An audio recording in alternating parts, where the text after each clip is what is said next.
नाव किंवा जी आपली party line आहे त्या संदर्भात काय सांगाल?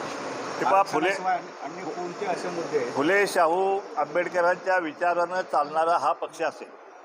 या पक्षामध्ये आमची जी वोट बँक जी आहे ती ओबीसी जवळपास 60% आणि मागासवर्गीय मुस्लिम हे जवळपास 20%, जवळपास 80% वोट बँक असलेला हा पक्ष आहे.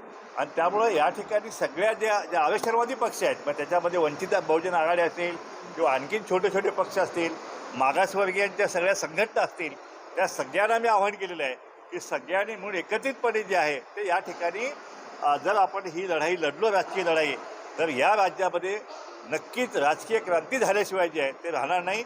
आणि आम्हाला अपेक्षा आहे की आमचे ह्या सगळे पक्ष जे आहेत, वंचित आघाडी असेल किंवा आणखीन सगळ्या संघटना ज्या दलितांच्या आहेत त्या सगळ्या संघटना ह्या सगळ्या आंदोलनामध्ये आता हे आरक्षणाची लढाई जी आहे ते आम्ही आता मतपेटीतून आम्ही लढणार आहोत.